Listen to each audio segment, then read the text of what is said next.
O que segue é a correção e comentário dos exercícios de fixação referentes ao estudo do capítulo 1 do Bhagavad Gita como ele é, intitulado Observando os Exércitos no Campo de Batalha de Kurukshetra.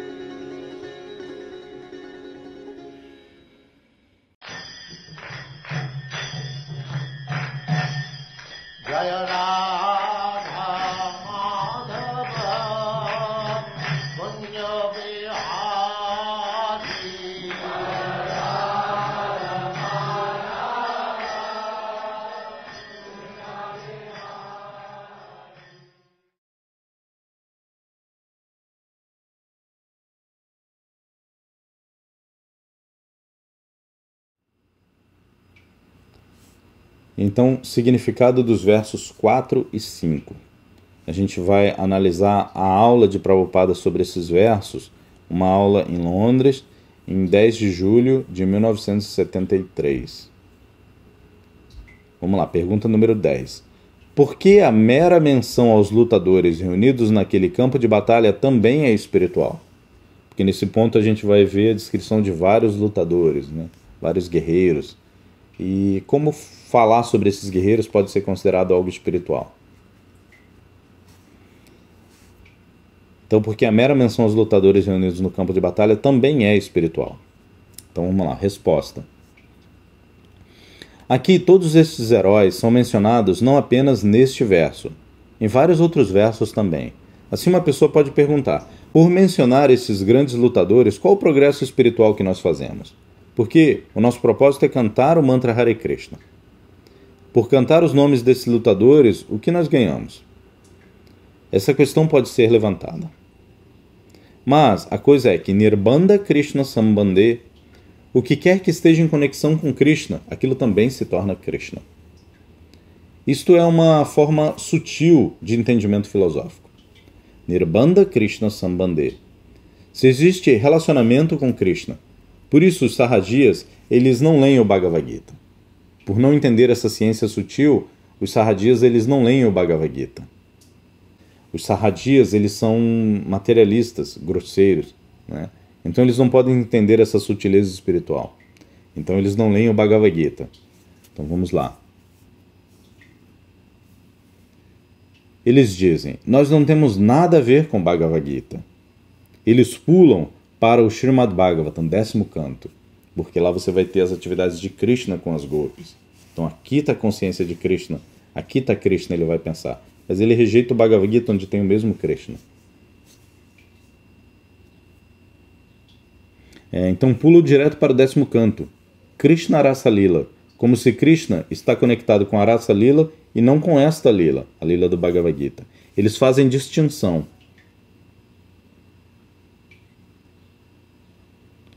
Então, esta lila de lutar de Krishna, passatempo, e os passatempos da Rasa Lila.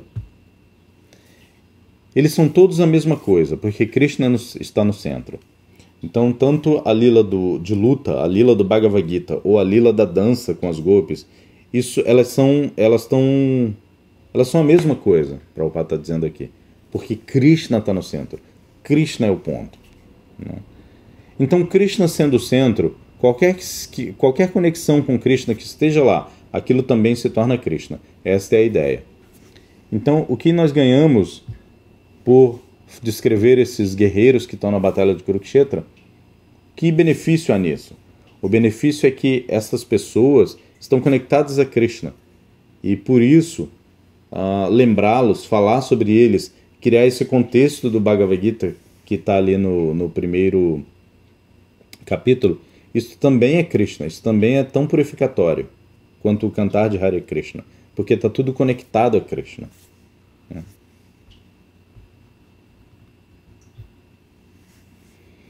Vamos lá, pergunta número 11.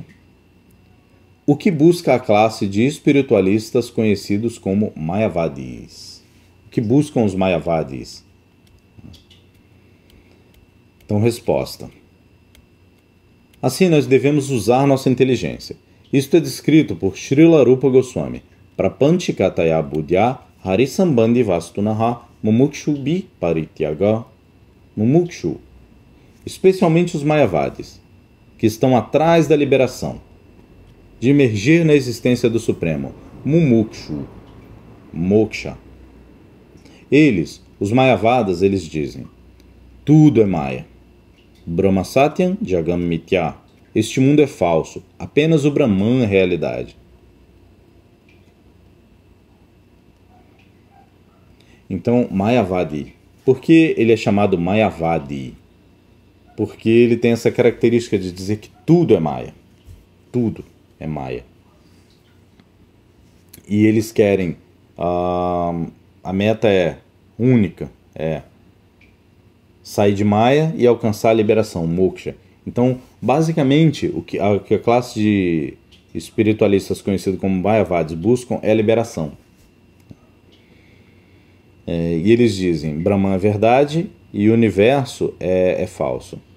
Mas nós dizemos, Prabhupada continua, que por que Jagat? O mundo deve ser falso.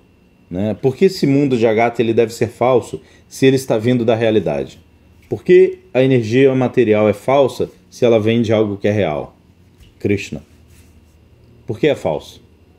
Essa é a pergunta. Não. Nós podemos dizer, isto é uma manifestação temporária, mas não é falso. Então, eu tenho o meu carro. Meu carro é temporário, daqui a pouco ele vai para o ferro velho. Daqui a alguns anos, 20, 30, 100 anos, em algum momento vai para o ferro velho. Então, eu tenho carro, amanhã eu não tenho carro. Isto é falso? Não, é uma manifestação temporária. Eu tenho esse corpo, amanhã eu não tenho mais. Esse planeta existe, amanhã não existe mais. Então, a energia material inteira, agora ela está aqui presente, amanhã ela está em manifesto. Então, é uma manifestação temporária, mas não é falso. Ela surge de algo que é real. Então, é uma energia real. Isto é o que os Mayavadis não compreendem. Então, Srila Prabhupada continua. Nós estamos utilizando esta casa. Nós estamos utilizando este microfone. Nós estamos utilizando o ditafone. Por que isto é falso? Isto é sambandha. Existe uma relação com Krishna. Qualquer coisa material feita de terra, água, fogo, ar, se elas são energias de Krishna. Por isso existe relacionamento direto com Krishna. E se Krishna é realidade, por que sua energia deve ser falsa? Então esta é a pergunta que deve ser feita aos Mayavadis. Se Krishna é real, por que sua energia é falsa? Não. Nós devemos saber como utilizar isso. Os Mayavadis, eles estão atrás de liberação. Isso é o que eles querem, liberação. Assim, esta liberação é dada mesmo para os inimigos de Krishna. Então, a meta do Mayavadi não é uma meta considerada muito elevada. Porque mesmo alguém que é inimigo de Krishna pode facilmente obter liberação. Enquanto os Mayavadis estão atrás desse prêmio que Krishna dá para os seus inimigos, vidas e vidas lutando atrás disso. Então, neste sentido, os Mayavadis também são inimigos. Os Mayavadis, eles também são inimigos. Krishna aparadi,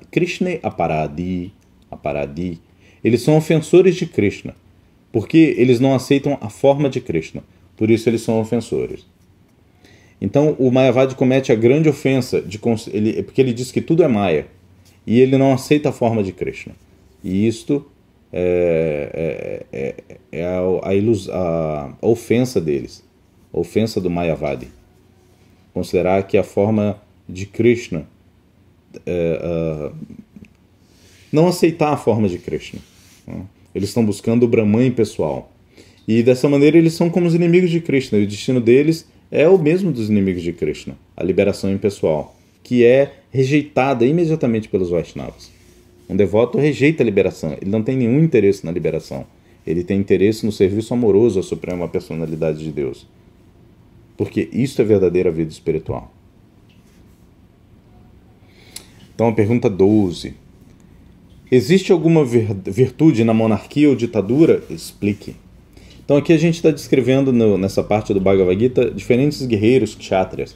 Srila Prabhupada vai descrever melhor sobre o sistema kshatriya, o sistema de governo do Varnashrama. Então, nossa pergunta é, existe alguma virtude na monarquia ou na ditadura? A ditadura é tão mal vista, né? A gente fala tão mal da ditadura. Hoje em dia você tem alguns defensores da ditadura. Tá? Mas qual a diferença? Ditadura é um sistema de governo que impõe a força sobre... A força é sempre imposta pelo governo, né? Você tem o governo democrático, mas esse governo democrático ele é ditatorial com o preso, né? O preso não está ali votando no que ele vai comer no dia, né? Então sobre ele é imposta uma ditadura. A diferença é que no sistema democrático, digamos assim, a pessoa vai ter direito a se defender, né?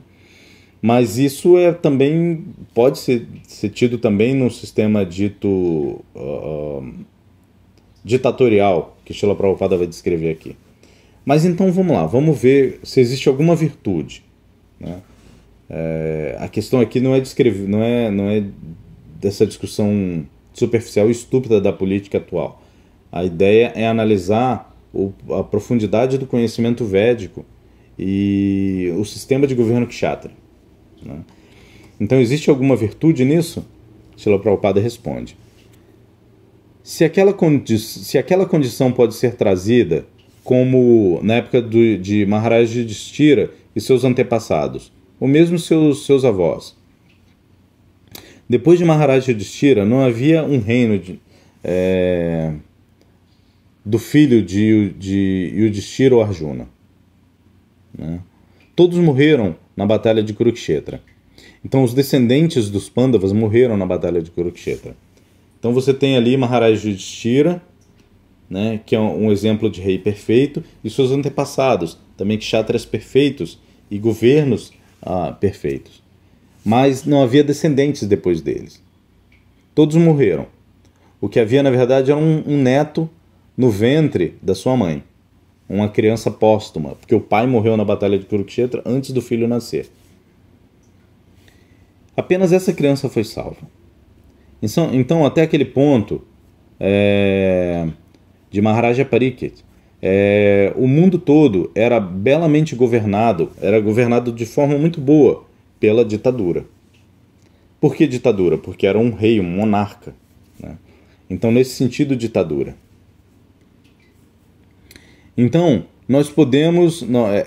essa ditadura ela é desejável, contanto que o ditador seja perfeitamente consciente de Krishna. E sob sua guia, tudo. Porque ele sabe como conduzir o reino, né, e tornar todo mundo feliz. Então, a característica, a virtude que pode haver na monarquia ou na ditadura é se o governo ele é capaz de tornar as pessoas felizes.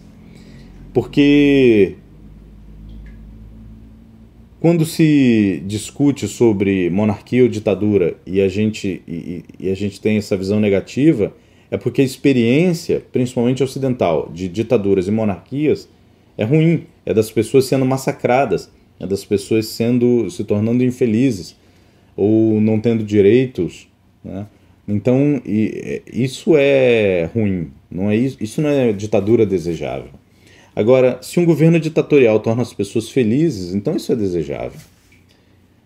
A gente talvez pudesse citar alguns exemplos de monarquias onde o povo é rico, o país é rico, as pessoas são bem tratadas, mas é difícil isso nos dias atuais de Kali Yuga, né? Mesmo que a gente externamente veja tal país é rico e ele é uma monarquia governada de forma ditatorial, ainda assim é difícil dizer que as pessoas são felizes. Mas, se o monarca ele é consciente de Krishna, então aí sim as pessoas vão ser felizes. Porque as necessidades materiais dela vão ser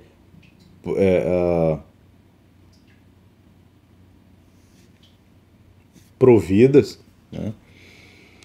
Elas vão ter suas necessidades materiais providas, porque o primeiro dever do rei piedoso é realizar sacrifícios e ver que todo mundo está ocupado e que a terra está produzindo, né? Então não vai haver escassez, cultura, né? Um rei consciente de Krishna, um monarca consciente de Krishna vai permitir o desenvolvimento da cultura, né? Por isso você vê a proteção aos brahmanas, a proteção aos professores, aos cientistas, aos estudiosos, aos religiosos, né? Isso é cultura brahmínica, cultura védica, de proteção aos brahmanas. E os brahmanas, por sua vez, são liberais. Então, o monarca ditador, ele não vai impedir o desenvolvimento da cultura, o desenvolvimento da produção agrícola, para que haja comida para todos, que todos tenham trabalho. Então, na verdade, esse tipo de ditadura é um sonho, né? É a utopia que todos buscam. As pessoas acham que pelo sistema democrático vai se alcançar esse tipo de realidade. Esse é o sonho, né? Mas, de acordo com os Vedas, a monarquia ou essa ditadura de um rei santo, ele é o sistema de governo desejável. Então, o resultado, qual o resultado? As pessoas têm fartura, as pessoas têm trabalho, as pessoas têm cultura, né? A proteção da cultura bramínica. Os brahmanas, por sua vez, então, como eu estava dizendo, são liberais. Os brahmanas não vão impedir o desenvolvimento do conhecimento em nenhuma área, ou diferentes tipos de religião. Todas essas coisas são necessárias. Então, essa ideia de ditadura que limita as pessoas, isso é horrível. Mas uma ditadura que garanta os direitos, isso é perfeito, né? Então essa é a virtude descrita no Bhagavad Gita. Se você gostou do vídeo, inscreva-se no canal e ajude a divulgar o curso do Bhagavad Gita como ele é. Muito obrigado. Até o próximo vídeo.